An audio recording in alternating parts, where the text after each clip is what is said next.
Elliot Richards is a failure, people pleaser, and doormat. He is socially awkward and is not taken seriously by others, particularly his coworkers. Elliot is aware of this, yet he continues to retain his pleasant nature in the hopes that his coworkers will come through, but to no avail. No one wants to be connected with a loser. That night, he goes to a bar where his coworkers had gathered without inviting him.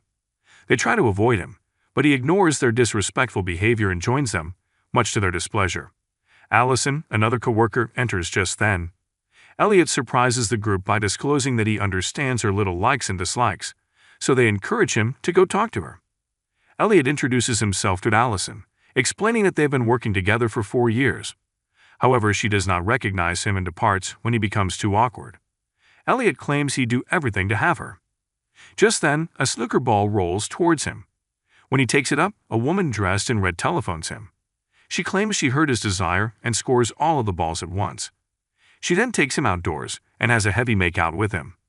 Elliot is anxious and scared, especially when she claims to have incredible apocalyptic powers, and to top it all off, that she is the devil. Elliot does not believe her and departs, but he is surprised to see her already present in a different clothing. The devil throws the flaming alcohol inside a car and then reveals her darkest secrets to him. She is lonely in an empty apartment with no one to care for, so she cries herself to sleep every night. She challenges him to make a wish, so Elliot sarcastically requests a Big Mac and a large Coke. The devil grants the wish by taking him to McDonald's and making him pay for it. When Elliot becomes annoyed, she offers him a ride in her sports car. She leads him to her own off-hours club, where everyone cheers when he walks in. They compete to get images of Elliot. All the women want him for themselves. She takes him to her office, where she shows him her red mail version for the purpose of it. Elliot's questions about God irritate her, because everyone appears to be curious about him. She swiftly convinces him to agree to her terms. She will grant him 7 desires in exchange for his soul. Elliot is skeptical, but the devil offers him a scene where Allison is with him. Motivated by this, he signs the agreement without reading it carefully. The devil then hands him a pager, instructing him to tap 666 if something goes wrong. Elliot makes his first wish, to be wealthy, powerful, and married to Allison. He then awakens in a bed next to Allison and quietly celebrates. He goes downstairs and realizes he can speak Spanish, which makes him quite delighted. He goes to check his stallion and is overjoyed with how good life it is. He then sees Allison with her English tutor Rawl. They're a little too near physically. Elliot pulls off his mustache in rage. His staff notify him that the affair has been going on for quite some time, so Elliot goes to yell at Allison. She yells back at him, claiming that she despises him and considers him disgusting. She then starts tossing items at him. Before he can do anything, his men call him and report there's a problem at the factory. He is terrified to discover that he has his own personal army in the factory. He sees his goods and understands he is a Colombian drug lord. Just suddenly, Rawl arrives and takes over everything. Even his soldiers have switched sides. They all try to kill him, but he escapes in a helicopter. While looking for the devil's pager, he drops it, so he jumps for it and dials 666. He arrives in America via vehicle. The devil is there, issuing parking tickets. She points out that Elliot never begged Allison to love him back. Because they don't know what kind of man Allison desires, she offers to take him to her room. Before leaving, she rewires the traffic signals, forcing all of the vehicles to collide. The devil reads Allison's journal in her room as she emerges from the shower. Allison is unable to see or feel them because of the devil's sorcery. Allison likes sensitive and emotional males, which the devil interprets as cheesy. She even rolls her eyes at the option. So Elliot wants to be the most emotionally sensitive man and have Allison love him. They are at a beach. The sun has just set, and everything seems romantic. Elliot says and does a lot of corny things such as sobbing at the sunset and preparing her vegan lunch. Just as they are about to kiss, the devil appears to interrupt them. Elliot becomes emotional by everything, including the dolphins, Allison's hair, and the sunset. She tries to tell him anything, but he keeps interrupting her with his tears. Just then, 3 jocks approach them and throw sand at them. Elliot timidly requests them to go, but the men encourage Allison to join them in their van for some beers. Allison joyously departs with them, telling Elliot that he is just too sensitive, which makes him extremely bothersome.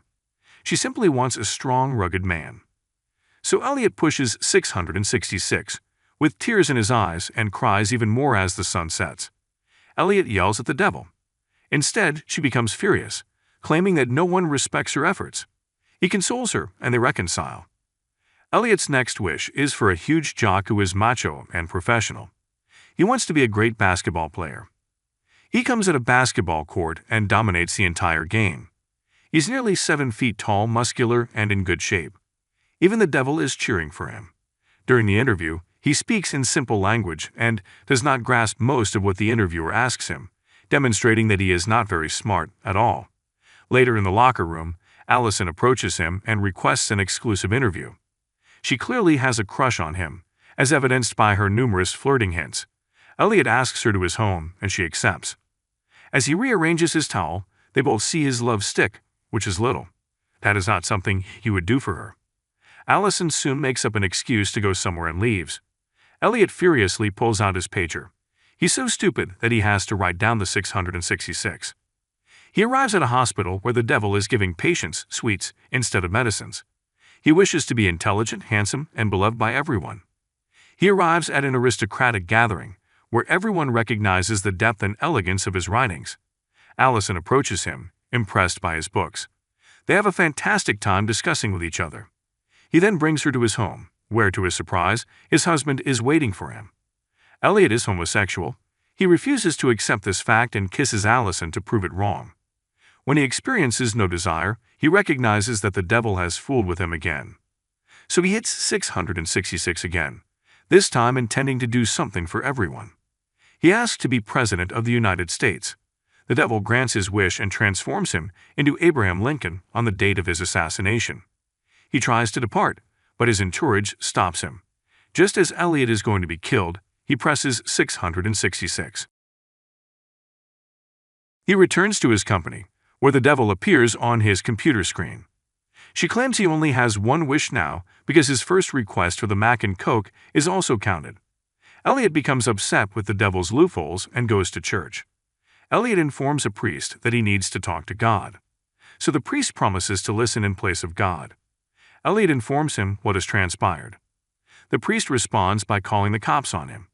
At the police station, he attempts to persuade them of what occurred, but they clearly do not believe him. He is imprisoned, and the devil is the one who takes him there. Before putting him in the cage, she tells him to utilize his final wish to get out. There is already another prisoner in the cell. When Elliot admits that he sold his soul to the devil, the stranger smiles and explains that everyone's soul belongs to God. The adversary is simply attempting to trip him up. He will make mistakes, but if he opens up his head and heart, God will welcome him. He says this with an intriguing smile. When Elliot asks who he is, the man says he's just a dear friend. Elliot spends the entire night reflecting deeply. When he gets out the next morning, he heads to the devil's club. Everyone there has gotten elderly, but they're still partying.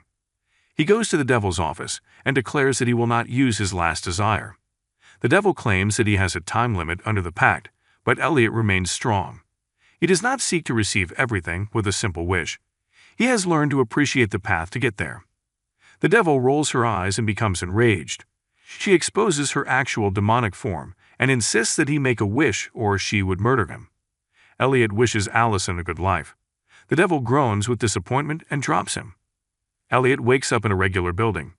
The devil assures him that his soul is secure with him, and that a truly selfless and benevolent wish will actually avoid the pact.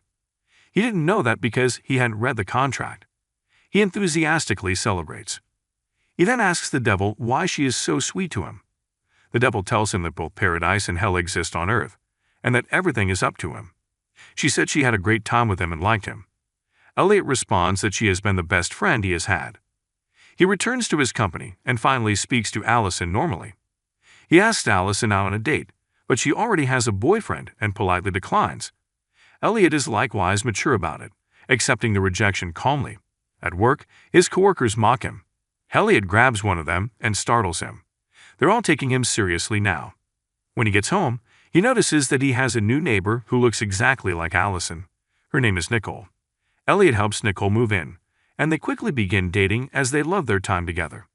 The devil and possibly God himself are playing chess. As one might assume, the devil is cheating. The end. Thanks for watching. Subscribe to watch more videos like this.